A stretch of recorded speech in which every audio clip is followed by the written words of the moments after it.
it's, again, so much different than when I was in school.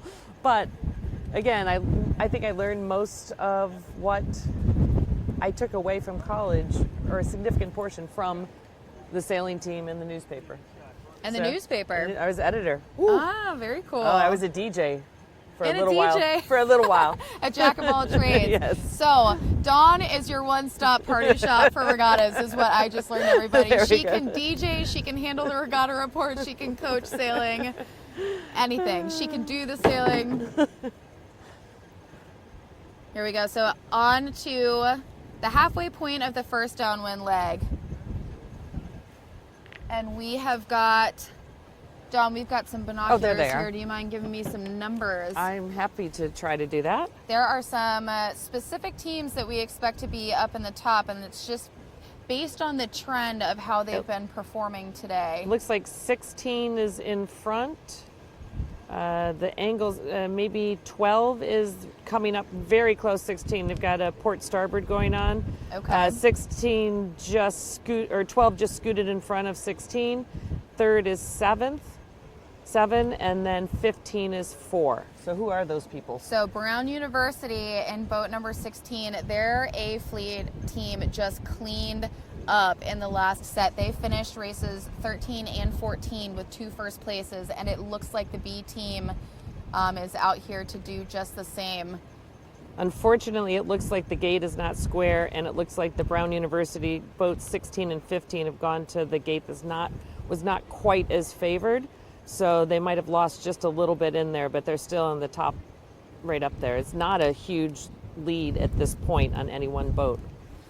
Earlier today, with the breeze being that it was, there was a lot of drag racing going along, and we did see a fair amount of separation in the fleet. So as the pressure has died, I've noticed that the fleet seems to be a little bit more condensed from, the front to the back, making for some exciting lead changes, which we've also seen more of as the day has progressed and the conditions have sort of eased up a little bit. Yep, that makes sense. If you have huge puffs coming down, you actually don't really want to be near another boat. You want to be able to sail in your own water, your own race course, and be able to take advantage of it without being scared and having to avoid and put yourself at a little bit of risk and slow the boat down. So if you can get out in front when it's puffy, either heavy wind or just streaky and medium wind, you can really hopscotch from pressure to pressure, and you can sail your own race. Right. Once you're probably, 4 boat lengths ahead, all of a sudden you can start sailing tactically as opposed to defensively. Exactly. So just to reiterate, this is race number 13B, race number 13B of the 2019 College Sailing Sperry Women's National Championship. They are out on the race course on the 3rd leg, headed up to the windward mark, and then they'll be down to the finish. Both fleets are sailing the Z420, and earlier today, after the first 2 races, the sails were changed out and they are actually using FJ sails. They have a smaller sail area. They give you a little bit more control. They're a little bit less powered up, and it's made the racing definitely a lot more fun, a lot more fair, and it's, I think, heightened the quality of racing while the conditions are this gnarly outside. It's nice to have those options, that's for sure. Definitely. So boat 12 just crossed both boat 17 and boat 6. So it looks to me from this vantage point that 12, she's in the lead. That is the Yale Bulldogs. We have seen them put up some pretty good results again today. They have also moved up the leaderboard in A and B fleet, and also overall. They started out the day in 5th, and after this last A set, they are up in 4th place. Boat number 17 is Hobart and William Smith Colleges. Again, 16 is the Brown University Bears up in the top. Yeah, boat 16 is up in the top over to the right, so it's a little bit hard for me to see. I'm not sure. You guys don't have a drone, right? So no, everybody's seen what I'm seeing. Dawn, I will say that we need the drone for the next week, and Waterlust has put in a donation of $1,600 to buy us a new drone just in an effort to have us try it out. But we still need to cover the cost of overnight shipping, given that we need it by 10 a.m. tomorrow. So we'll see if anyone's willing to follow up that bid with some extra cash. There you go. It would make it a lot easier. Yes. Okay.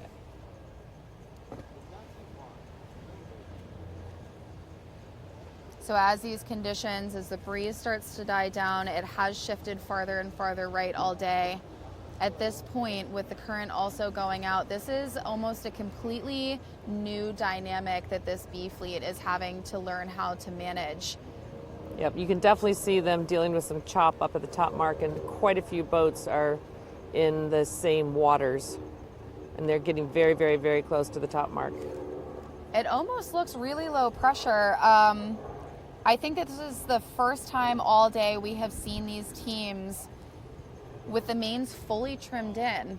We started the day off and most of the leech area was completely inverted. Okay, just barely trying to keep the balance. Yeah, just trying to stay upright and go straight. As it's progressed throughout the day, changing to the FJ sails has definitely made it a lot easier for them to engage most of the sails and to actively trim throughout each race instead of just sort of hold on. And now we've seen the trim change from just off the corner and more in towards the center.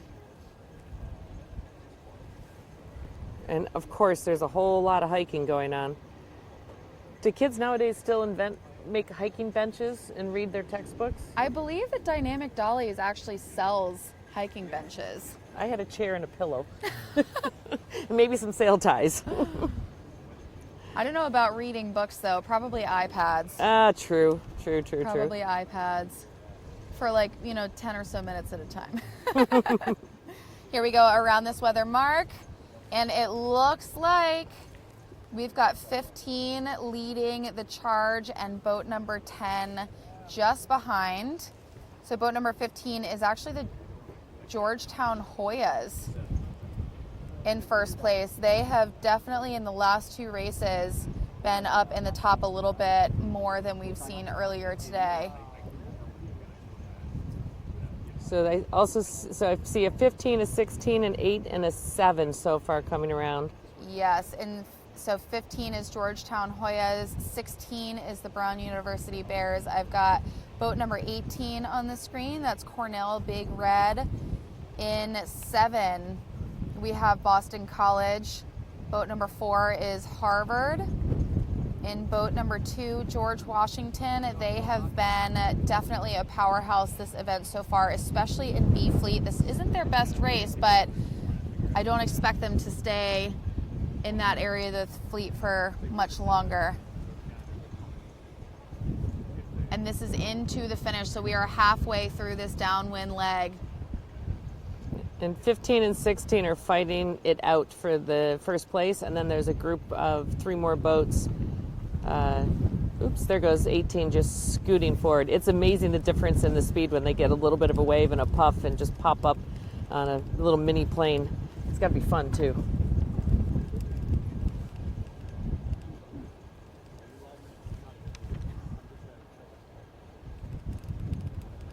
Much, much lighter. This is good for me and Oak Cliff Sailing. Yes, when you have 47 people in 4 major racing boats out on the race course, you want wind, but you want a little bit of safety in there. Right. It's nerve-wracking not being on the boat. It's much easier being out there racing than being responsible on shore. Definitely, especially with just equipment awry. Mm-hmm. That's what I said to John Mollicone earlier. I said, so have you sent out requests for quotes for a new fleet? You might want to take care of that just so you have an idea, depending on how today goes. All right, getting very close to the finish line here. And who looks to me 15. Is going to take it? That is boat number 15. And it's going to... Those Georgetown Hoyas finishing race number 13B in first place. And it looks like 18 came from behind. Yes. We've got boat number 18 with a bit of an upset taking second place. That's Cornell. And then 7, which is the Boston College Eagles, finishing around the same time as Brown University. Boats number 4 and 2 are Harvard and George Washington, respectively. Number 13 is Dartmouth. And boat number 12, just after, is the Yale Bulldogs. So we are actually, this is the first time we've seen some fresh faces in the top part of those standings. For the most part, there's only a few teams that have had like a commanding top 5 results throughout the course of the day. We expected these conditions to sort of poke holes in the stability that some of these teams began the day with in their score line, and I think that we have a second phase of that that's being issued now with this new breeze out on the race course. So that was the first race, right? Yes. I'm not even on the race course and I've lost track. Well, I'm horrible at math, so between the two of us, we'll cover a race and then maybe leave it up to someone else to figure out which one it is. There we go. I'm in trouble for team race, I know that much.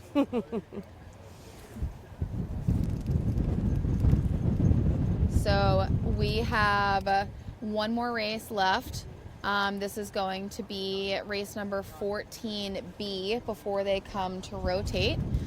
So I believe we're going to take a short break while they set up for this race. I imagine they're going to be doing a lot of testing for the new conditions. We saw them change pretty dramatically from the start to the finish of this race number 13. Yep. So some new testing. I also am curious to see, at one point we had mentioned the marks and the course. Is it square? Are they going to make those changes? To me, and again, it's easy when you're in the armchair, right? So to me, it looked like the gate wasn't quite square, and actually it looks like there's a rib getting close to moving some marks. There we go. Race committee is a very important part of this. And that's another thing that we train at Oak Cliff and US Sailing, who I know is a sponsor, is really making sure that the support people are out there providing really good service to the sailors and the athletes. Absolutely. But the trend that I see in race management that's really refreshing is that they're more interactive and they'll be more communicative. So it's not like you're just sitting up in your big power boat saying, go that way. They'll interact and talk to the sailors, say, what do you want? What do you feel? How can we do this better? So everybody feels like they're part of the team. Yeah, which is awesome. The race committee can honestly make or break a championship. We have definitely, I don't think a single person here or watching could say a bad thing about the race committee, especially in the last 2 days that we've been live broadcasting. And you're right, it's the race committee operation and the way that they decide to manage the racing has actually changed now that they're involving the sailors a little more, and it makes racing so much more fun as a whole. So, you know, the secret is too, when the sailors understand what the race committee are doing, it's so much more simple. Yes. You're like, oh, I know what's going to happen next. Exactly. It's not a secret. Exactly. All right, so we are well underway on the final day of racing for the 2019 College Sailing Sperry Women's National Championship. We only have a few races left before new champions are crowned. And once again, one of the most important awards is the Quantum Women's Sailor of the Year award that Dawn, this fleet is lucky enough to have you come and present. Each year, a Quantum representative comes and presents, and that's awesome in and of itself. But to have a mentor to the industry and to women's sailing, Thank you. Awesome. So of Appreciate the award and its significance, sort of what does it mean to you, and what do you think it means to these women graduating and moving on and the sport? Well, I think it's a recognition of the professionalism of the sport of sailing in college, in high school, and I say professionalism in the best sense. In other words, you do things properly. Right. It has nothing to do with getting paid. It means that you're doing things properly and to the highest level. And I appreciate that Quantum, who's also based in the Midwest, where I'm from, in Michigan, is supporting that. Yeah, it's really great to see. It's really great to see. Yep. All right. Awesome. So we are going to take just a short break. I can see that they're gearing up for race number 14B. They have the course set. The sailors are starting to suss out the line. We're going to take just maybe a minute or two, and then we'll be back to you live for the final race in this set. So stay tuned.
All right, we're back here.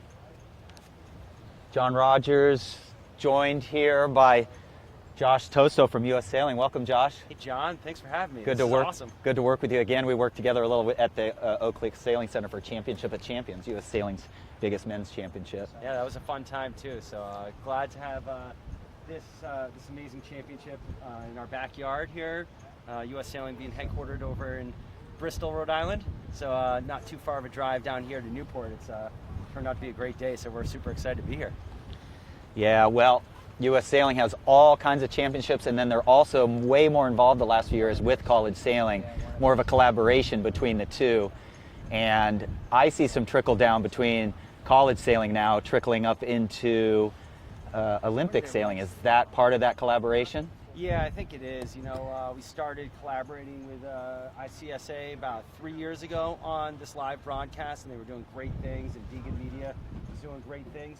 You know, really covering it, bringing it out to the masses. So we started working with them at about 3 years ago down in Charleston, and then last year over in ODU, and then this year fully in our backyard. And it's really important to bring this out to the masses, to the entire sailing public, and let them know what's going on. And of course, our ODP program, Olympic Development Program, really kind of working with college sailing as well, and trying to get these amazing athletes in college sailing up through the ranks to try to get on the podium and win some medals. Absolutely. Well, we got the racing going on here, and I saw 12 over there. 12 is Yale, so you know Yale's been in the top 5, I think, every race. I don't have the results up in front of me, and yeah,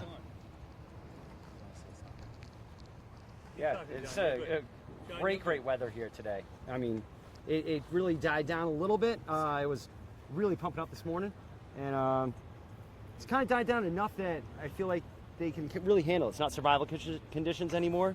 Not quite champagne, but it's really fun sailing out there. yeah, absolutely. And now it's easy sailing for them. It was like, you know, it'll feel actually a little bit light to them at this point. This has dropped, you know, not that much, but they just get so comfortable that once it drops 4 knots or whatever, it just becomes much easier.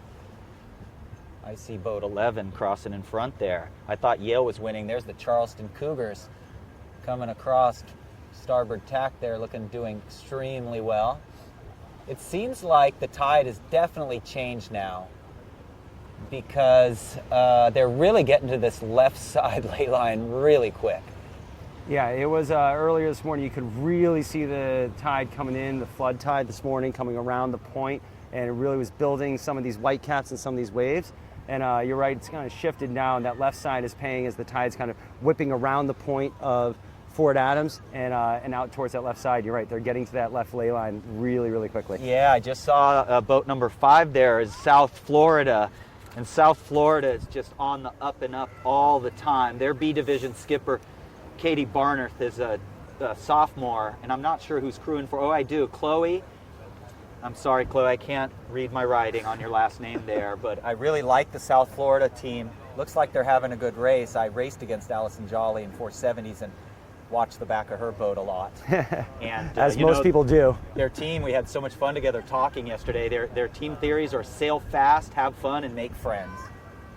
I like that last part as well, too. It's a really important part of sailing in general, but also college sailing here. We really notice people really combining forces and working together as friends to try to find different places to sail after college, whether it's adult team racing circuit that's really getting big and having a lot of traction up here in the Northeast, or finding yacht clubs that have youth memberships or youth initiatives to try to get them in.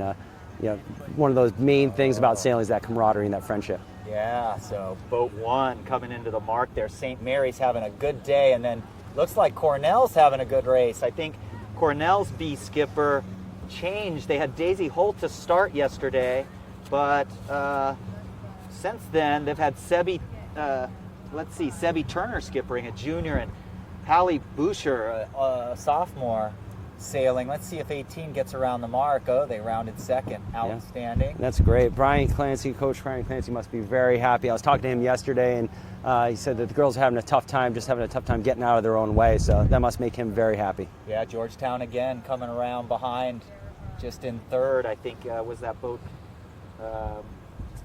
boat 15 there. Georgetown having a big day. They're moving up. They were in the back of the fleet, and they're definitely not anymore. They've moved up the fleet today. They've just mentioned their names so many times. Yeah, the Cornell women, second at the Mesa qualifier this year for this regatta. They won the fall conference championship for the first time in their history. And then Diana Otis, their A crew is the sailing representative for their senior award at Cornell, which is a really big thing. They named 20-something. They have 22 sports. They named 22 senior athletes, and Diana Otis, the A division crew, actually got that award for sailing. Wow, look at the A fleet. There's 4 boats way out in front. Right. That was St. Mary's boat number 1, I believe. Right. That was out there in front. Yeah. St. Mary's, Adam Warblow, the longtime coach and longtime organizer of college sailing.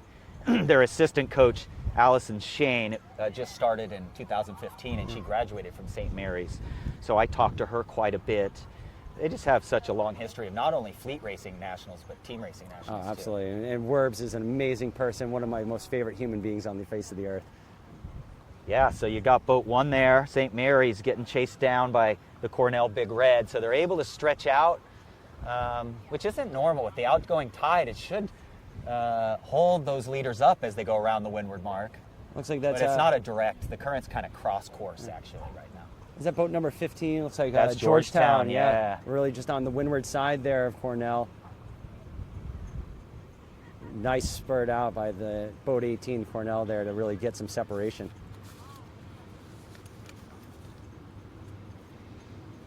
Yeah, Gwynnie Dunleavy having a much better day. Hannah Hess, senior crew. So they qualified 7th in their qualifiers. So it looks like, again, a lot of boats like that left gate. I don't think it makes a huge difference. They're pretty close together. But it seems like, I'm going to say 80%, 70% of boats have been using the left gate today. And I'm not sure. I think the tide switches on the inside where we are first. And I don't think it's started ebbing too much outside. It's interesting over there where they are in the bottom gate. When you take that left gate up towards what used to be the Hyatt there in Goat Island is now Gurney's. Get close to that wall, get a little shift to that right-hand side there. Notice shift. that sometimes when we sail J24s out here in Thursday nights, sometimes people get a little too close to the wall. Once you hit ground, you notice you probably tack, but that might be one of the reasons why a bulk of the fleet is going over to that left-hand gate there. Absolutely. There's a great shot of Penn in boat 3 there. Again, I've been bragging about University of Penn a lot this last couple days because their program just seems to be the newest, not to mention South Florida and Jacksonville, which won their qualifier. And they qualified for both semifinals in team racing. I mean, there's so many teams that now, because they've come to this for 4 years, now they know where the bar is. Right. And so it's all evening out. Yeah, and I heard you on the commentary yesterday, and you made a great point in terms of when they expanded out to 36 teams, or 18 and 18 really to come here. And really that kind of levels the playing field a little bit. The smaller teams that don't necessarily have the resources get to come to these types of events and learn from those bigger teams and kind of close that gap between the haves and the have-nots there. Yeah, it helps you start to plan your seasons earlier because now you have this regatta and you're already thinking, it's not quite Bill Belichick, no days off deal, but there's already people's wheels are turning for next year of what we're going to start working on. And I think a lot of teams came in here thinking they knew what they needed to work on, and maybe their plans didn't quite match up with the event. Yeah. Well, I'm not sure. I don't think you expect to show up and have 22 knots in Newport for your first and fourth day of sailing. Exactly. One of the things I was just going to say, I don't know how much practice they've had in this type of breeze, especially the breeze that we had this morning. Yesterday was a lot more manageable, obviously, but this morning was really honking. I don't know how many days that they've had on the water that were much like this morning was. All right, there's the Crimson there. I got to meet Fran, the MIT oh no, that's Harvard, excuse me. I just screwed that up.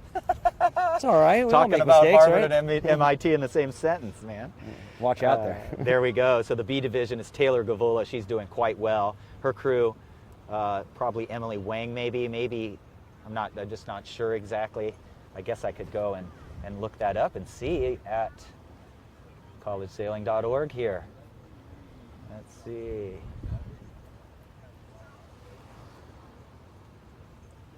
Well, my left finger's not working. Oh, there it goes. Yeah, Taylor Gavula, and it looks like Tess Avery, a sophomore, is in there for all the remaining races today. There we go, a little blast going through. That's a pretty big dump of the main on that boat.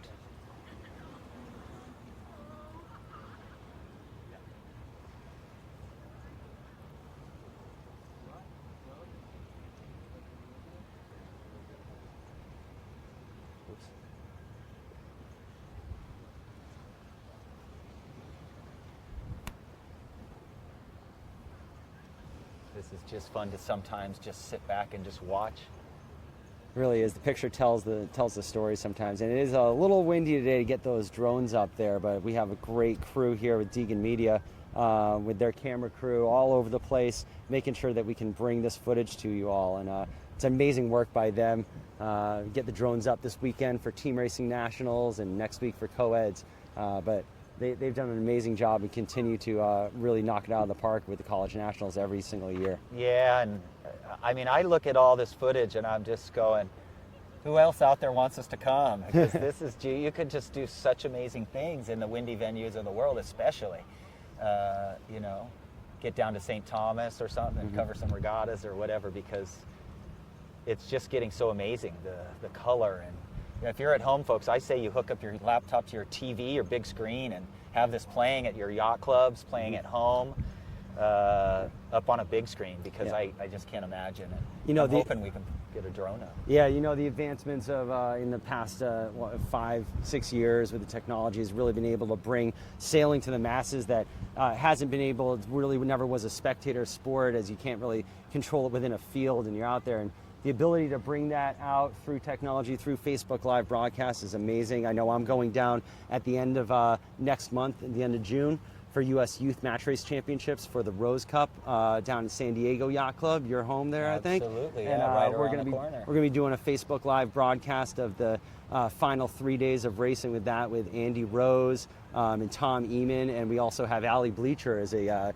guest on-course reporter too. So that's going to be really cool. And anyone who likes match racing, and these are the best youth match racers out there in the country. It's going to be really, really cool to watch. Yeah, absolutely. You know, they do a lot at San Diego Yacht Club with match racing. And then, you know, when you get those alley bleachers and all these, I call them kids because I've watched them grow up since they're a kid. If I could sail with her, I would in 1 second. She's about as good as you can get. Yeah, we're pretty excited that she joined the team for that. And it's going to be a really cool broadcast and cool to have her out there talking to the kids. You know, Dave Perry does the clinic the first 2 days as well. It's really a great experience. And that's June 28th through 30th out there. And it's going to be really cool. And hey, John, if you're around too, love to have you as a guest on. Well, on I was board a too. Coronado kid, but I owe a lot to San Diego Yacht Club as a teenager. I got befriended by a guy. I went over there, Charlie Jenkins. I ended up sailing with Randy Lake, an All-American from UCI as teenagers. We sailed together before he went to college, and those families. You know, I was a Navy family, you know, trying to make it, and these guys took me under their wing, and their parents took me under their wing. They were like my second and third families, you know, and so there's a lot of close relationships there. So I love it over there. So you see a pretty big lead there for Hobart and William Smith in boat number 1. You see Yale come on strong there for a little bit in boat 12. Oh. It's Is that Cornell and boat number 18, Big Red, right hot on the heels there. Right, exactly. So Cornell has just had a good day. Great season and a good day. We are coming to the conclusion of race 14B. So they will be rotating here very soon. I see the A division getting up and jumping around, jumping jacks, getting ready. So there you go. Hobart and William Smith colleges celebrate those two sailors right there. Close here for second place in this race. That gives me time to read out Catherine Cox, a junior, and Kaylin Gensler, I believe, is her crew.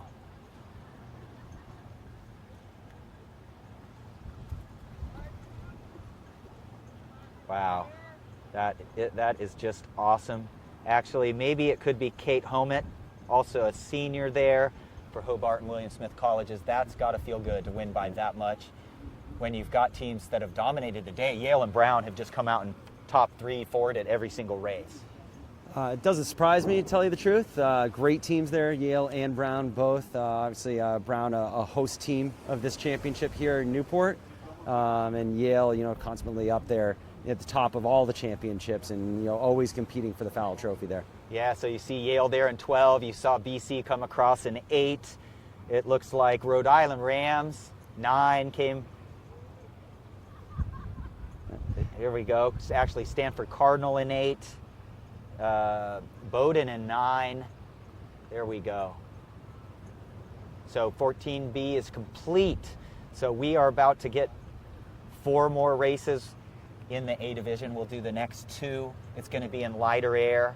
This is going to be interesting to see if maybe some of the teams that were in the mid-pack are going to be able to push the Browns and the Yales of the world in these little bit lighter conditions. Yeah, and I mean, John, when the wind shifts like this and really kind of dies down from what it was this morning in these boats that are very standardized, can't touch the rigs, can't really play with them at all, what are the crews really and the skippers looking to do as they shift gears for these different types of conditions? Yeah, the skipper may be able to be more involved in the tactics now. Each team will sail differently. You have different styles. You have some crews that call almost all the tactics.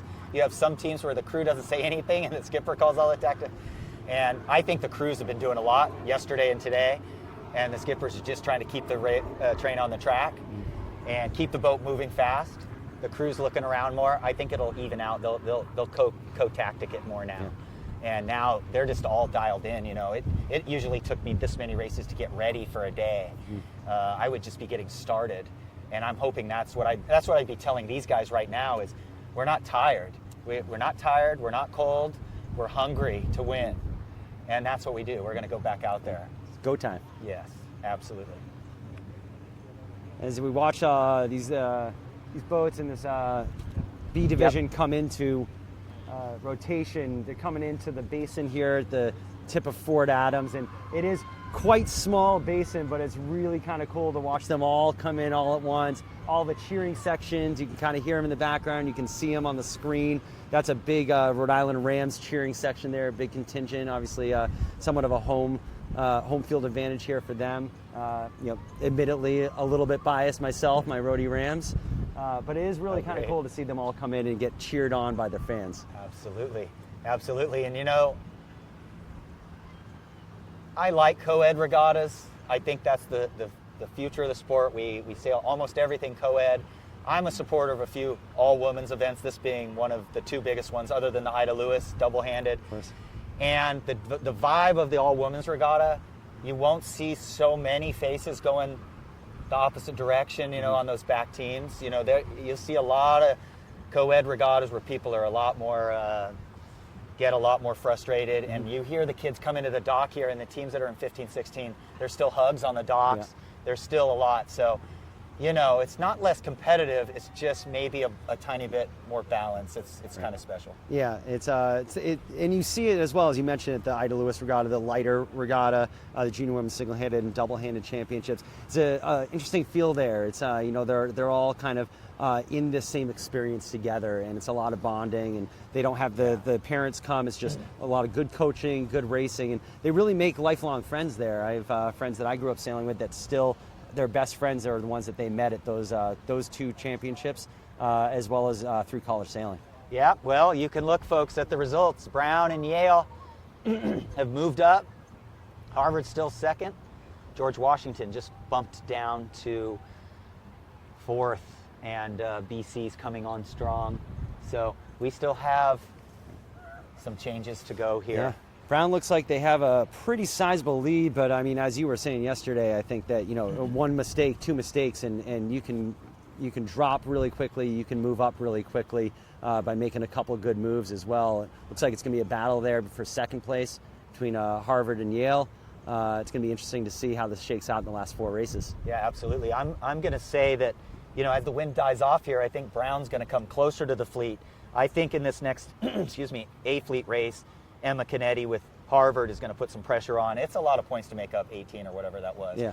But, you know, if we can make it a regatta for first here in the next 2 races, I'd be fired up. Yeah. Even looking at the battle, the 2nd to 3rd, 4th to 5th, as you mentioned, they're all just really psyched to be here. They're going to, as soon as they see if they can't get up to 2nd or can't get up to 3rd, it's going to be, let's get up 1 spot, let's get up 2 spots, next spot there. Well, I can tell you, I saw the Yale team just a little while ago when I had the break, when they had Dawn in here, and there's no smiles going on there, man. They expect to keep coming back. I could tell they were very stoic and stern. Yeah, not that they're having fun, but they're not just glad to be here. They want it. And they are dialed in. Yes, absolutely. Everybody else looks a little more loose, but you know, being somebody who's not loose, a lot of my friends will attest to that. They had my look on their face. They were all business. Well, it's really a fun atmosphere and a loose atmosphere around here for, as you mentioned, most of the teams here at the tip of Fort Adams, and it's really kind of a cool atmosphere. You know, we have our booth here. You can see our great photo backdrop in our trailer with production trailer with Degan Media, but here at the tip of Fort Adams, as well as a lot of volunteers that go into setting this up with the big tent, television screens inside the tent so they can watch the live broadcast as well, the internet connectivity, the U.S. Sailing app that everyone's using as well.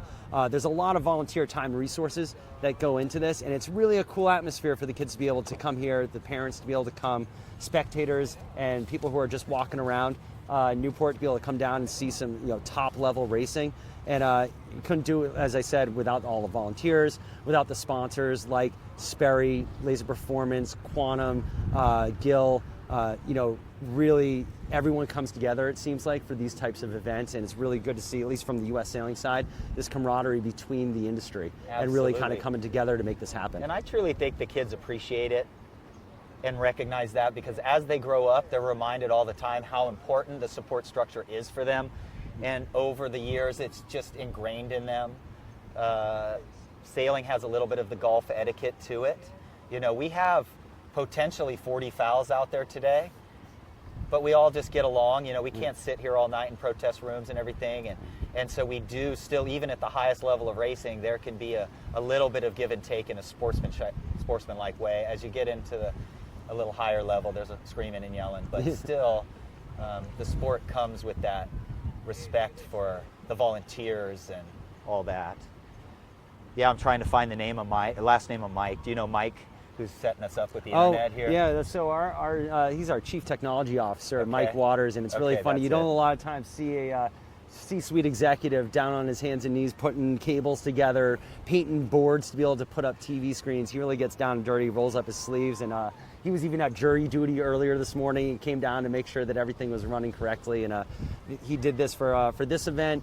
He was down at Sailing World Cup Miami setting up the internet connectivity down there. And it's really amazing when you see someone at such a high level within an organization that really, to tell you the truth, doesn't have to do this, but he wants to, and he really has a lot of passion for the sport as well. Well, I think our internet connection, our transponder, or whatever you call it, at the top was a piece we found off the dock. Yeah. So they were screwing that thing in yesterday before we went live. So absolutely, I didn't realize that he was kind of a bossy type guy who's a boss who's down here on his hands and knees, because I helped him put on a lot of zip ties yesterday. Yeah, he is. He rolls up his sleeves and anything to get the job done. We were down at U.S. Team Racing Championships in Sewanaka a couple of years ago, and he came down to help out, and he's the one going out to Staples to get Cat 5 cables and run them, and you don't see a lot of people at his level kind of doing that, so kudos to him for really rolling up those sleeves and getting down and dirty, make sure stuff works well. Yeah, well, this is quite light for these guys.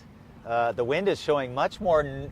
We haven't seen the shift that you're seeing on the screen right now. We do not have that wind direction. We are still further left than what you're seeing. We are not at 35 degrees. I could get my compass up on my phone, and we're probably closer to 15, so we're 20 degrees left of what that wind is. Those wind vectors are showing on there. We'll get our compass up here, and I can give you a little more accurate wind direction that's real for us. It could be a big right shift coming in then, if that's I know, that's what it's accurate. showing offshore at Ventusky.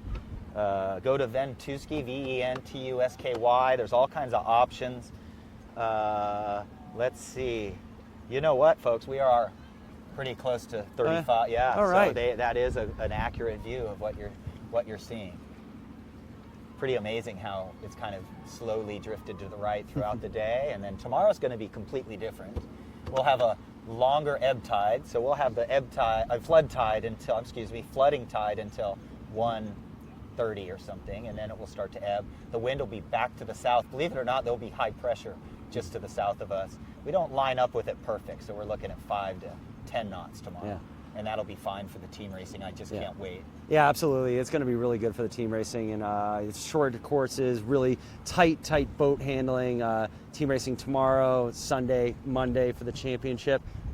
If you haven't ever watched team racing before, definitely check out. This is the best in the country. This in the Hinman, I think, and then the Wilson Trophy that just happened over in the UK. This is probably the 3 best team racing regattas, I would say, in the country there, but in the world. But it's really cool thing to watch. So much different than fleet racing, and it's going to be that's perfect conditions. 5-10 knots. They're going to have a great time. Yeah, I didn't get into team racing too much, but as a coach, what I've recognized over time is that the kids love it because there's so much variety to it.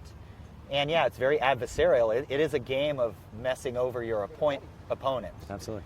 But at the same time, just the funness of it makes it so that it complements all the other sailing they're going to do.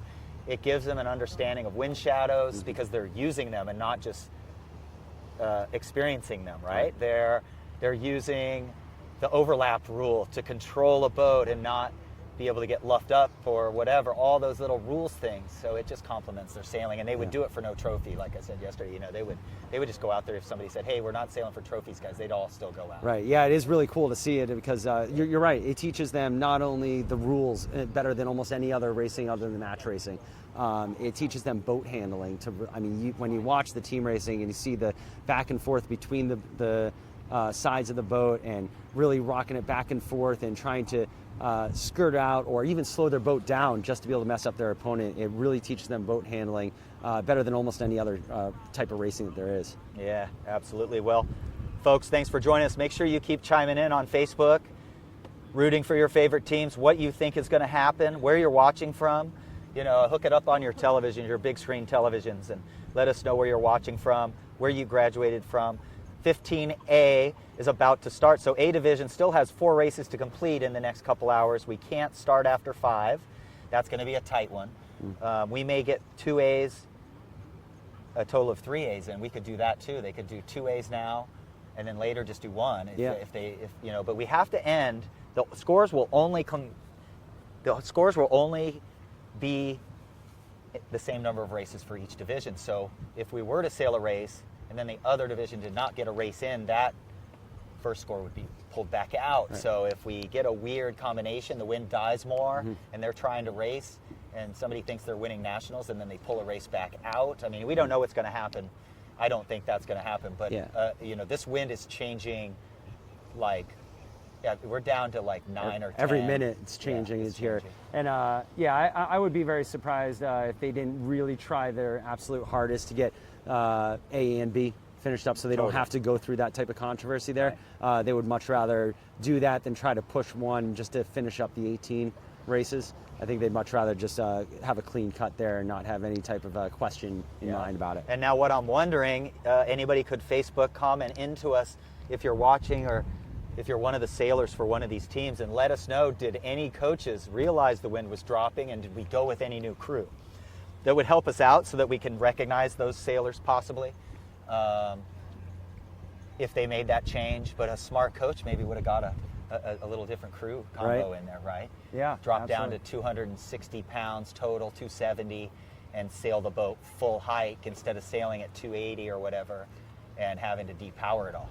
Good way to change gears when the wind changes either direction or velocity as well too. I mean, I know that well with college sailing. I was 200 pounds or over through all of college. Yeah. So I maybe traveled to 15, 20 events, but got actually in 3 or so. As soon as it got above 18 to 20, that's when send Josh in. Well, that's why I like this racing with the standardized mast, standardized boats. Personally, I don't really like to race FJs and 420s sometimes just because then I find that if I don't have the heavy crew, I'm struggling. You know what I mean? If I was out there, I like college sailing because they can do the crew swaps, and I like I-420s and 470s and boats with bendy masts and snipes. because then I can play with the sails and I can play with the mast bend, and I have a much broader weight range. Yeah. We got a lot of people have been tuning in throughout the yesterday into today. We love seeing everyone on here. Bradley Adam, coach over at Washington, Maryland, I believe. Obviously, son of Bob Adam from Zim Sailing. We have Martine Zeringas, one of our board members at U.S. Sailing, our secretary. So hi, Martine. She says hi, Josh. Actually, we also have Amy Larkin joining in, who actually hired me at U.S. Sailing. She was the original marketing director at U.S. Sailing, and as well as hired me originally at Vanguard when I used to work there. So hi, Amy. Thanks for joining in. Yeah, I see one of my parents from Coronado, Shiloh Phillips, got a great daughter. Yep. She's going to be joining Coronado High School sailing team next year, and she's going to rock some people's worlds. And she says, great coverage, John. Yeah, they're watching in Coronado. Stella is a lot of excitement and a lot of strength. This is a young lady she's not a big girl, she's got strong arms, and she's really shot. She trained with the high school team this year, so thanks, Shiloh, for checking in. Stella's going to be quite special on that team here pretty soon. And with this wind kind of dying down, as we said, kind of every minute, and the velocity change, dare I say we're trying to get the drone up there. I hear it. That would be really cool if we can get that for the last couple of races here and really kind of give you guys a bird's eye view of the finish here. We are not in sequence quite yet. If you are able to see the race committee boat at all, it's a small gray boat, has an orange flag in it. Oh, the class flag is up. So I'm going to guess we're about coming up to 2 minutes. We'll see. If you see a P flag go up, a P flag is a blue flag with a white square in the middle. That would indicate 2 minutes and then less than 2 minutes. And everybody is congregating to the line. Let's go ahead and look at the A division and give you guys a heads up if you're not at the rotation sheet. What teams are doing great here? Brown, you're looking for 15, sailboat 15. And then get down to Yale, boat 11. Okay, MIT had a good race. They're boat 5. Georgetown had a good race in 16. And Harvard would be what, boat 3? Yeah, so Harvard, that's the team, the freshman that I think is going to turn it on in the light air here. Yeah, I'm really excited to see how Harvard does here. Yeah, well, they are pushing the line already, folks. I cannot see a flag up, though. Oh, 30 seconds, I believe. I could hear it. The wind has shifted to the north, so the sound is carrying to me. Yeah, there's Harvard in boat 3. Getting scooped a little bit maybe there by George Washington.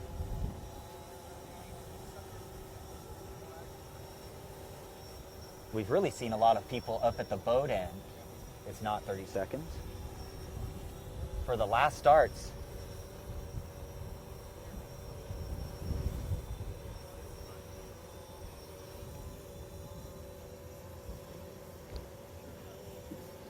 Yeah, I'm just having trouble seeing how much time they have. I'm trying to look for the flag on the committee, but a crew will know all the flag sequences, and they will know when the P flag goes down that they have less than a minute, so they don't even really need to watch until the last little bit.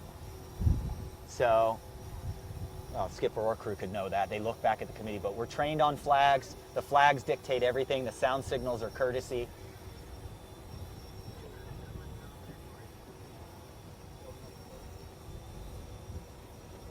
And it looks like I see people possibly moving marks right now.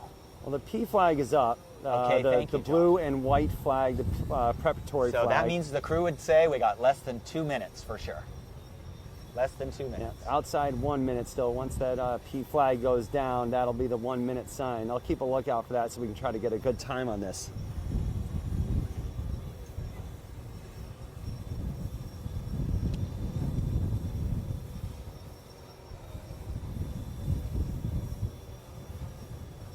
So wow, Brown Bears hanging in there. They had a 5.7 in the B division there. It's just amazing. It's Harvard at 6.11 in the last 2 races. Yale a 7.3. No one is dominating. It is so. I mean, You see everyone kind of bunch up at the boat, and one boat coming in on port tack towards that pack. Boat number 9. P flag is down. We are inside 1 minute. St. Mary's in 2, going for it again. They won the last race. Rhode Island Rams, your alma mater, bro. There we go, Rhodey. Number 9. South Florida Bulls in 6. And did you graduate with Bill Fortenberry? He was URI, wasn't he? I graduated, I think, a little bit after Bill. Okay. Sorry about that. Bill being an excellent former business partner and friend and North Sales Asia guy now. Yeah. A lot of great sailing with Bill and against him. I was there right when J24 world champion. right when Chuck Norris took over as coach. Okay. In 2000. Yeah. Chuck Norris, the actor? Scott Norris, we called him Chuck, who Oh. used to work for North Sales there. One of the best coaches I had, but it definitely was fun calling him Chuck. Well, anybody who can be like Chuck should be proud of themselves. That's a compliment. Look there, folks. We did it. We did it. Look at that. Look Looking at that towards shot. Goat Island. So, thank you, pilots, for getting us going here. Everybody all day. I think many people making comments about how they'd love to see it. Much easier to tell who's possibly in the lead here with the drone coverage. Yeah, so what's happening now with the tide? It's going from the right to the left, and I think the boats going left are going to get into it and get pushed out to sea sooner. So, and doesn't the current bend around Goat Island there? It does a little bit. So bends around. those guys going right are fighting the current, or is it going to be more slack over there? So at this point, the current, as they get over towards it, towards Gurney's there, with that yellow hotel, it'll kind of be pushing them towards the bridge. But as soon as they Okay. get out towards that point, it'll start to whip around just a little bit as well. So you probably want to tack over towards the middle, back towards the middle of the course before you get to the point of Goat Okay. Island. Yeah, I can see the boats going sideways. It's hard to see on that shot there. Boat 11 going across there. I don't know how they're doing right now, but guess who it is? Yale Bulldogs. Surprise, Zach surprise. Leonard, their coach, obviously one of the premier coaches in the country, just an expert in team racing, an expert in child and young adult psychology. So Zach, a good friend. We've been worked for U.S. Sailing at Youth Champs and things together, and I really use him as my calming factor. You know, I'm an opposite end of the spectrum of energy, I think. So when I look at him, it reminds me just to breathe. You know. Fun fact, about the tightness of the sailing world that also spans outside the sailing world. I worked for 2.5 years outside of the sailing industry running blood drives for Rhode Island Blood Center, and Zach Leonard's sister, Brittany Leonard, was an intern for me there, setting up blood drives. Nothing to do with sailing, but of course we knew the same people. You know, I think the right looks further upwind. I'm not certain of that, but we'll see. This is amazing. 2 packs, right? We got the ones on the right and the ones on the left middle. And as I look kind of I out, think I see a current line across around over right where the right pack is entering right now. I think there was relief over there. I think the water is still going out over there. I mean, I think it's going out stronger there. there is one boat just off the screen off the left-hand side that just tacked over. I'm looking out away from the screen towards the actual course. And you can't see them to the left-hand side of the screen, but I think it'll be interesting to see how they Sorry, end up. bro. I think you're going to start seeing all these port tackers getting back on starboard. I think you're right. Yeah, I think It's they just- all looked under the boom and said, uh-oh. Yeah, this is, but I think your idea of those 3 boats that are leading out are playing it smarter than Yep. the ones that went further, because now if the wind oscillates back, those 3 boats in the middle can just go underneath the pack and get lifted, while the starboards have to, you know, they're too far right, they have to stay on starboard. So.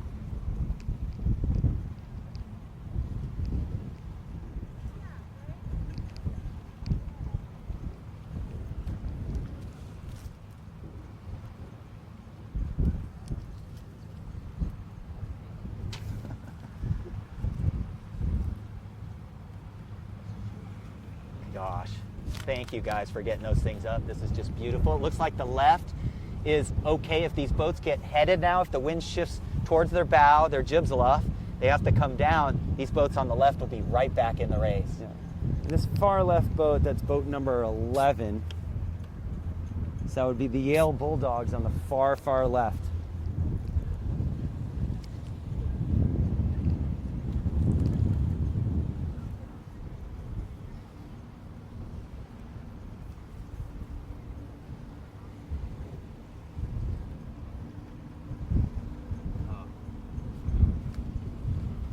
You're going to see this Yale boat, boat number 11, that one that was on the far left coming in from the right-hand side of the screen now. And you're right, they're not crossing the middle of the pack there. Not quite. They were trying to get something out there on the left. And that's not moving very well. Like it seems like starboard is just the hard tacks. Starboard seems the easier one to steer on. And port seems like the one where the skippers are a little antsy, like, come on. And that's just a wind angle thing. It's just gone right just a little bit.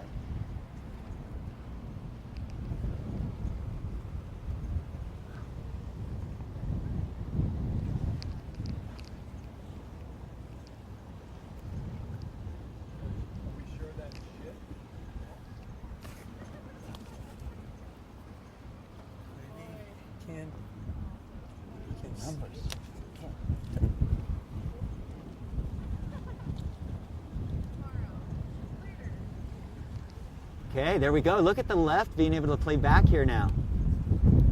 Yep, so they played that perfectly. The right was coming in, they tacked underneath the fleet, and then now they're able to come back. Georgetown Hoya is having a day.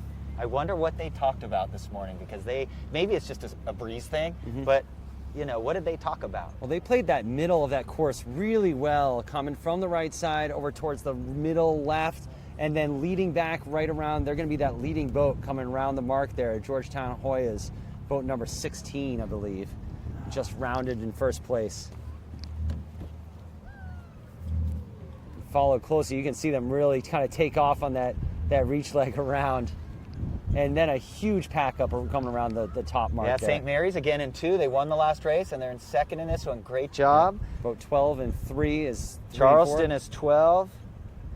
BU in 13. Really tight. There's Brown in 15. Look at that pack up that's just happening at the windward mark right there. Everyone, it looks like boat 14 just didn't make the mark. Is going to have to do a spin around, as is boat 11, the Yale Bulldogs. I have a pop quiz for my kids back home. Why are we hitting the weather mark now, folks? You should know the answer to that question. What's the answer, Josh? Why are we hitting the mark now and we weren't hitting it earlier? Current. Exactly. The current's coming into our face. It's pushing them from Goat Island there towards us.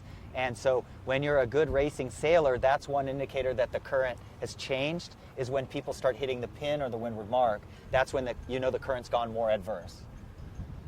So that's what the tactician is learning from every mark rounding. Everything they see, they're developing a game plan. There's Harvard, what I tell you, bro. Yeah. Boat 3 is just planing downwind, taking the lead. I have a crystal ball. That's what I tell the kids. Yes, so and when I pull my crystal ball out.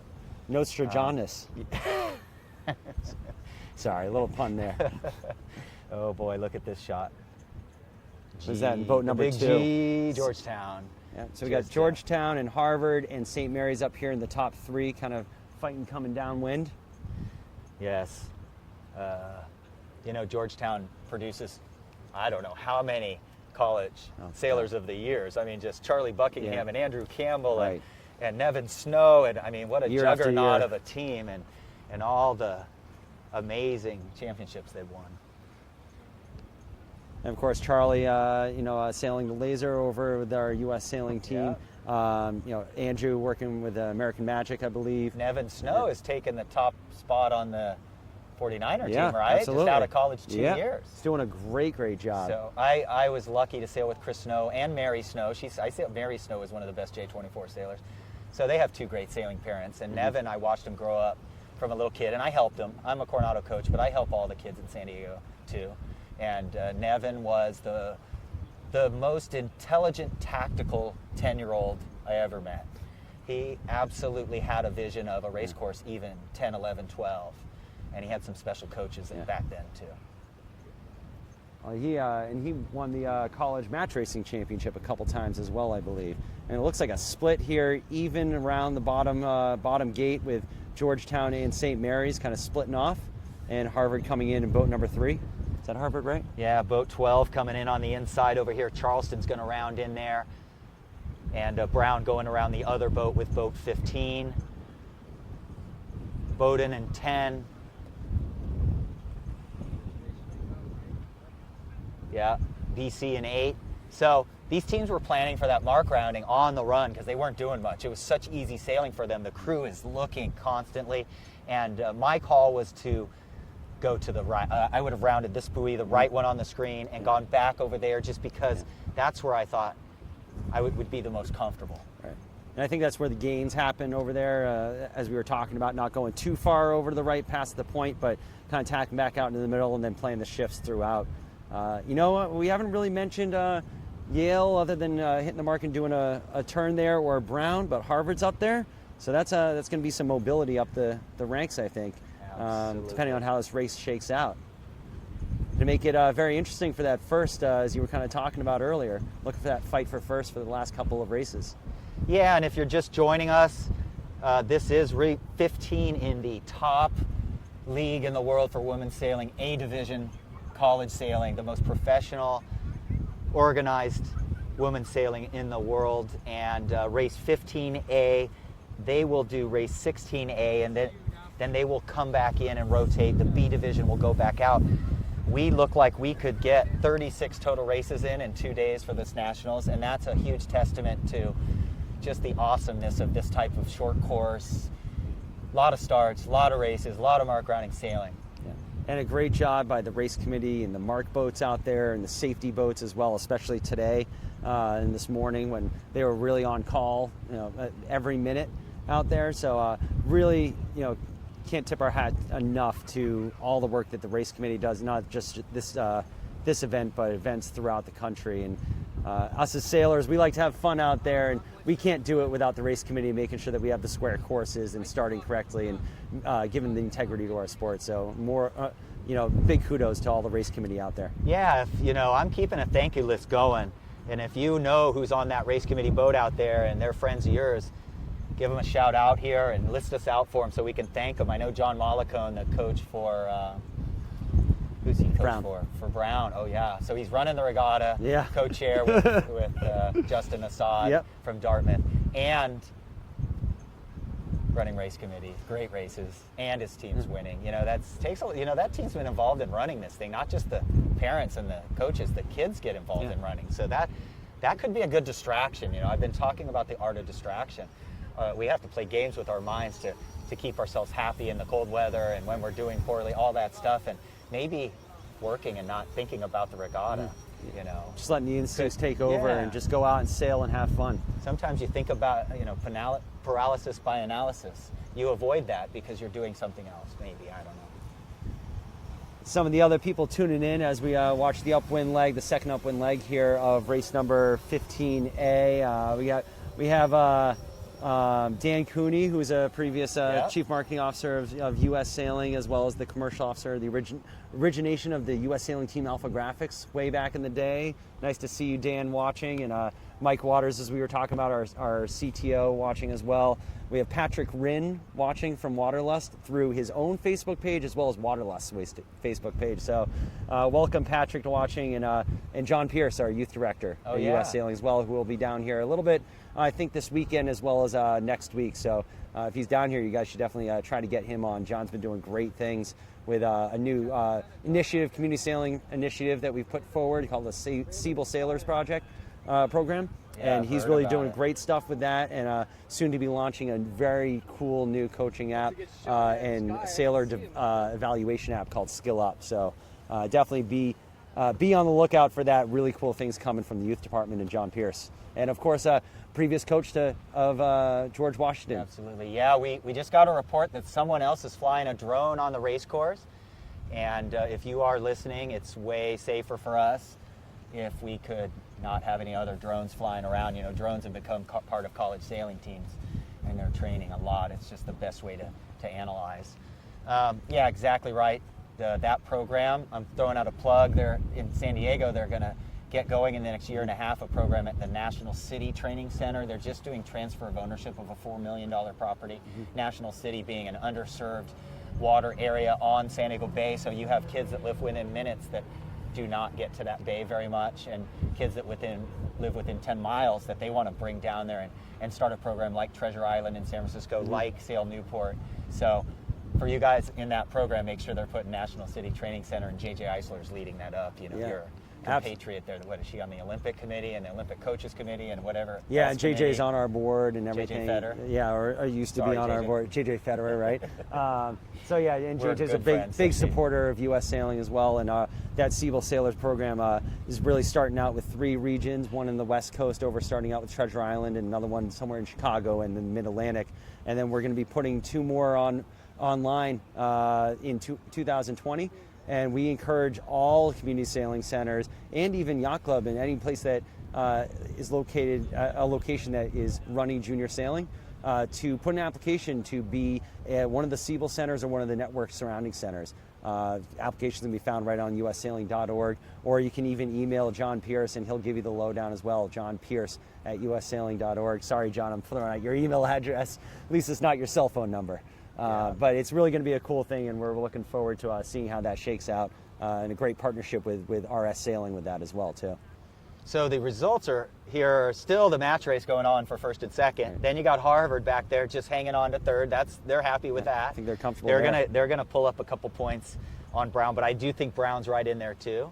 And here we go, sailing for St. Mary's in the A division.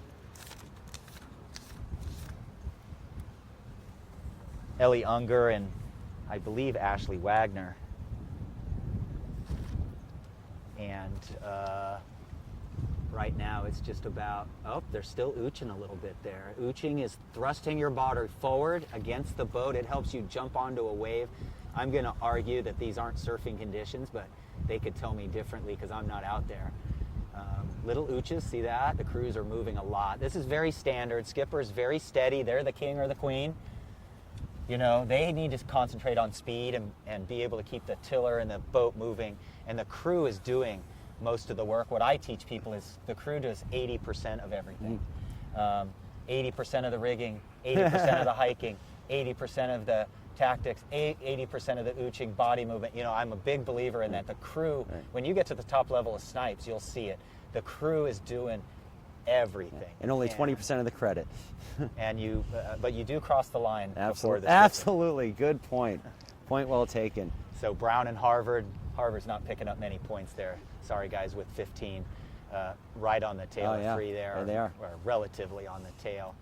And looking out over the Newport Bridge towards the torpedo range beyond out there. You know, the range where they used to test I think they still do. They test torpedoes. Yeah, you can there. see in some of these shots as you're looking at the screen here, just the right-hand side at the end of the bridge is the Naval War College of Newport, which is where they do a lot of those testing and underwater warfare type of testing and strategic training. Very, very cool place. If you're ever in Newport, definitely take a visit for it. But very cool to have that here in our home city of Newport. Yeah, and you know, I'm from Coronado, a big Navy town, so about half the kids I coach are Navy kids, and their dads have almost all been their dads or moms. You know, I have several that have moms and dads. Yeah. And man, I work with kids, and I'm really a lot of psychology. It's not easy for a child to have both their parents gone for months on end, and it creates so many dynamics. And we're so lucky to have people that are willing to go do that. For us. Yeah, a lot of officers coming out of that school. And looks like we just had Georgetown probably finished first there, and St. Mary's second, Harvard taking the third, and boat number 15, is that Brown? Yes, that's taking Brown. The fourth.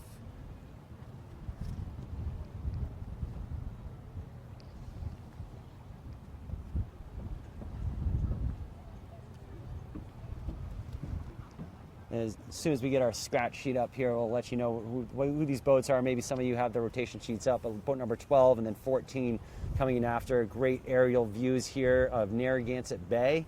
That's Rose Island in the back top left corner of the screen. Newport Bridge, the Claiborne Pell Bridge in the background, and the tip of Goat Island on the top right of your screen.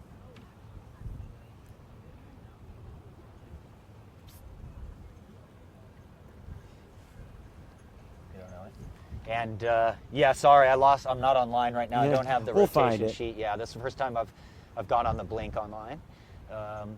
And we are about to get into race 16A. This is amazing. The best women college sailors in the country in the A division in about 8 or 9 knots. Quite a bit of chop. I'd love to hear what the coaches are saying right now about what the current's doing. I still think I would have to be out there. I'd be looking at lobster pots like you cannot imagine. I would be sitting next to the race committee boat a lot. This is what I'd be telling kids that I was sailing with, as I'd be sitting next to the race committee boat. I'd be sitting next to lobster pots just while I'm doing my planning, because then I can get a feel for how many feet per second, and then I can figure out how many knots the current is from that, using a little bit of Bill Gladstone from Northview Math. Yeah. The guy's brilliant at all those little equations. I love it, working with him at Northview, because he teaches me all these calculations and theories and everything. And it's a great view of Fort Adams here, as it looks like either the drone's coming in or just giving you a bird's eye view of our atmosphere here at the tip of Fort Adams. As we mentioned, the tent on the right side of the screen there, where we're holding all of the tables and the televisions that are playing the live footage.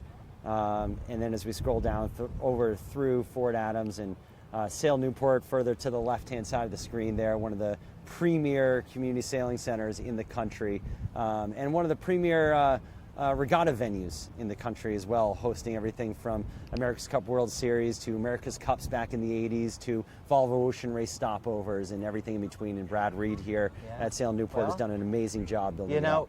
In 1983, when Dennis Conner was winning the last race of the America's Cup by 2.5 minutes, and then it all went south in Australia. A lot of people don't remember that DC was up 3-1 in that series.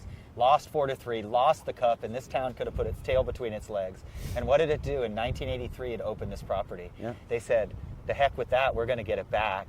And I've been dreaming for that day for a long time, because I was lucky to be here in a little bit after that time, and see the vibe that was being created. And that hasn't come back, but man, the Volvo Ocean Race and just all that stuff because of this property. And kind of because of Brad Reed. I think that guy, his contacts with the government and everything have just changed the game. Yeah, absolutely. And they have a beautiful new facility they just opened up last year, further down from Fort Adams. Beautiful new facility for teaching, classroom areas, showers and locker rooms, and we're actually hosting U.S. Sailing Team. It's hosting a dinner for all of the college sailors there on Tuesday, so that should be really cool. We'll have our president, Corey Sertle, here as well, and some of the members of our Olympic Sailing Committee. And that's some of that crossover, as you kind of mentioned, kind of connection between the college sailing crowd and the U.S. Sailing Team, and trying to really bring the excellence from college sailing and bring that excellence to American sailing on the podium. And that's really important. And on the other side, as you mentioned, the America's Cup, and trying to bring that back, and the American Magic team out of Newport, and New York Yacht Club, headed up by Terry Hutchinson, and we're really kind of hoping that they, or the Stars and Stripes team over at Long Beach as well, too. We have 2 very good contingents, and really hoping to bring that back home, not over to Bermuda, but hopefully either West Coast or East Coast here, and have another America's Cup champion from here in the States. Absolutely, yeah. We will have Will Ritkinson. Yeah, Will Ritkinson. From American Magic for a day in the co-eds. We'll have him co-guest speak with us.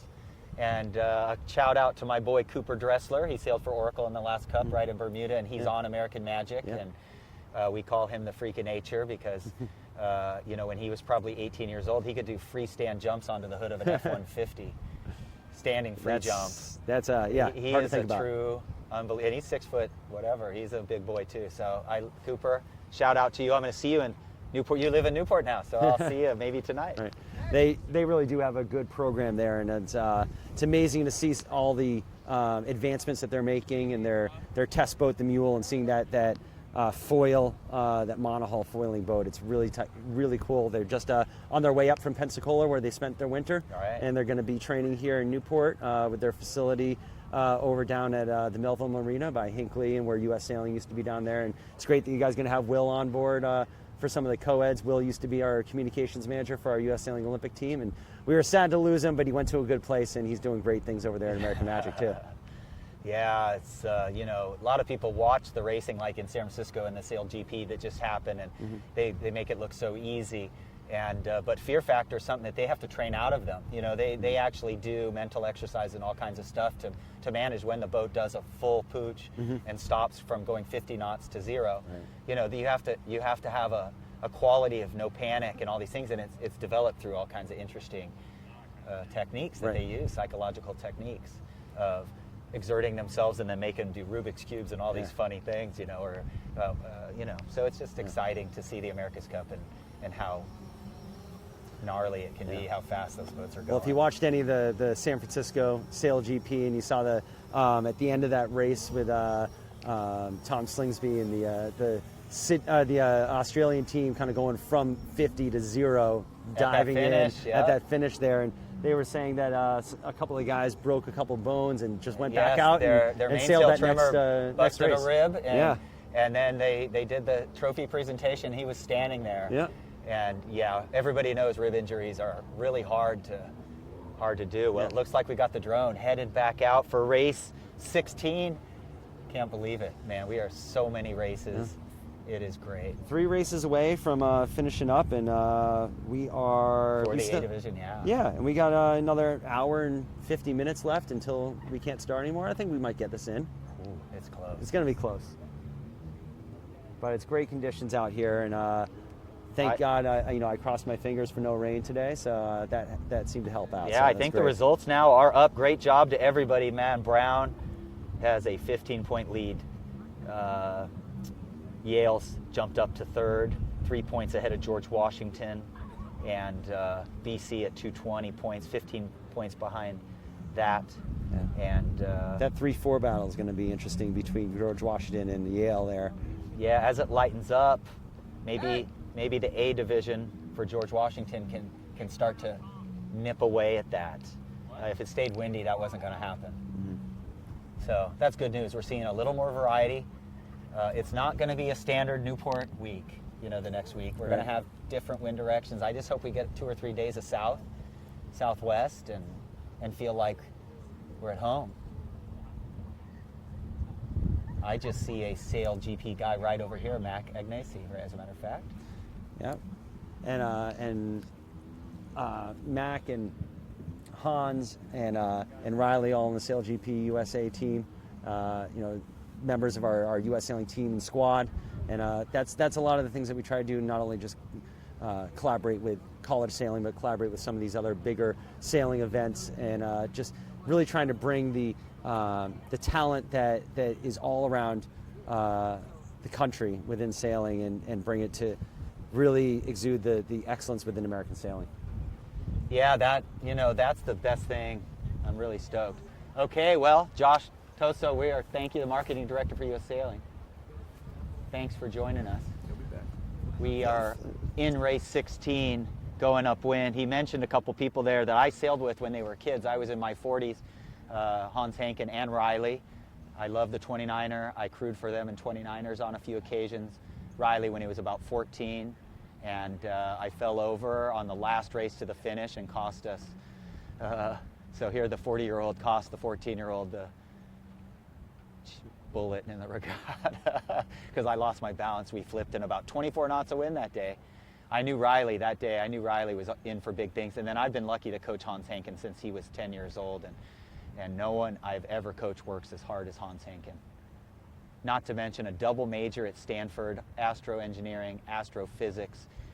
Got second at the Olympic trials in 49ers just after completing those 2 degrees, and then went back to graduate school to finish that. He may be still in that.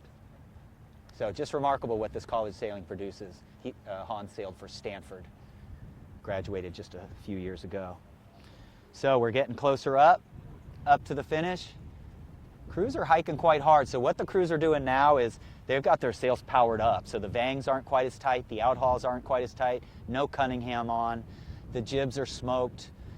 for full leach, even break. You know, earlier you had to burp the jib to make the jib luff at the top first a little, whereas now if the jib luffs at the top first, you're going to be a degree lower in your pointing, and that's going to add up to a lot of distance there. Race 16 in the A division, and this is Brown Bears, I believe, in 15, just charging to windward there, holding really high course. St. Mary's, man, St. Mary's has turned it on. Whatever the coaches said to them has worked here. They have had a steady, good day.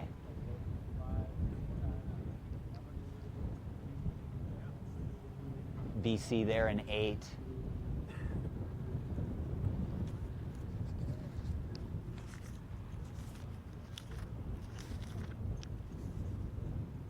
Yeah, Isabella Loosebrick, a senior, and her crew, Emma Perry, I think 3-time All-American, gonna be a 4-time All-American, maybe an academic All-American too, for the crew for the A division on BC there. They got a little watermelon seated there, so they got squeezed out between 2 boats. Here we come.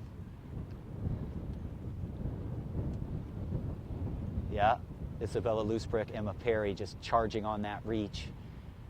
And I think they're lifted on starboard. We're going to see jibe sets here. So if starboard tack's lifted on upwind, the crew and the skipper are already talking about getting on port very quickly, because that right-hand wind shift is going to make port tack headed downwind. We see all headers downwind.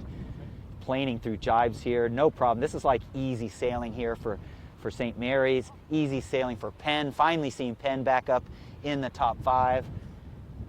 MIT engineers in boat 5 there. They've had some good races today. George Washington hanging in there in boat 1.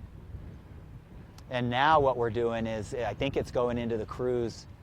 Wow, are they just reaching the whole time? Reaching means that the wind has shifted a lot more than we'd like. Reaching is a loss. These are anything over 4 or 5 knots or wing-on-wing conditions. You're losing unless you're changing position just to get inside or something, or to get clear air. You don't want to be reaching with the jib at all. You're losing every second you're going on a reach. You got to be wing-on-wing as much as you possibly can.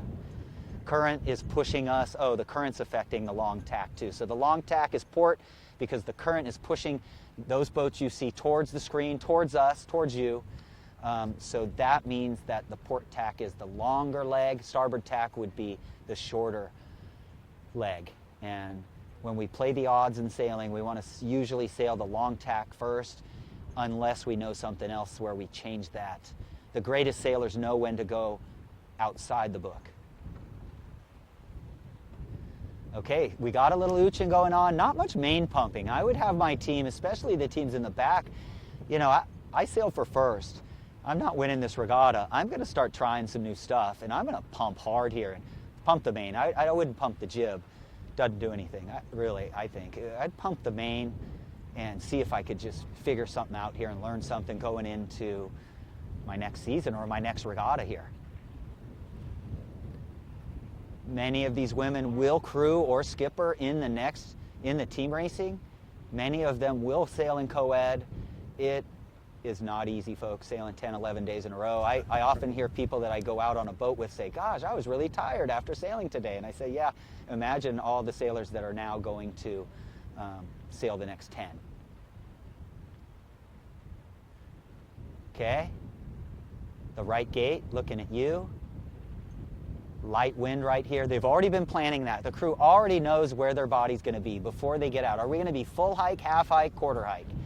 Are we going to have vang on? Right now their vangs are all loose because they're in bad air. Jib sheets are a ½ inch crack because they're in bad air from the boats coming down at them. Yeah. Charleston took the gate with boat 12 on that side and splitting off the other direction, MIT in 5. St. Mary's had to clear their air. It's going to be interesting in boat 2 what they're going to do. I think they're going to keep going and just get a lane out to the left. I personally would be trying to get out towards the left middle here a little bit, just because I think the current is switching in the channel now, out up at the top of your screen.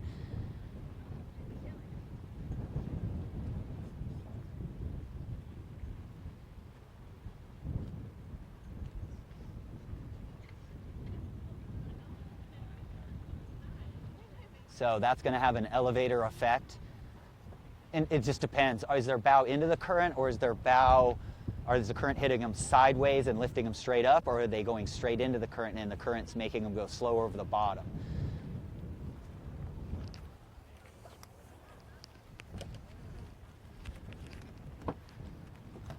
I think Josh will be coming back because I have his phone.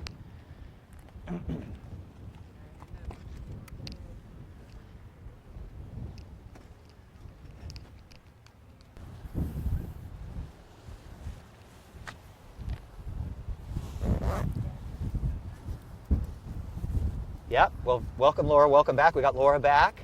Hello. Yes, I had a great time there with Josh, and now we can get these last races in. What do you think is going to happen? Are they going to get 2 more A's and 4 more B's in before 5?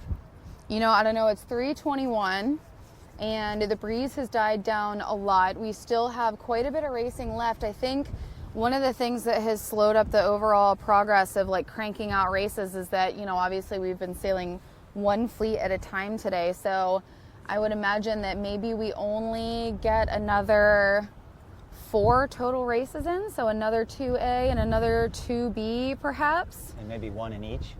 Perhaps 1 in each.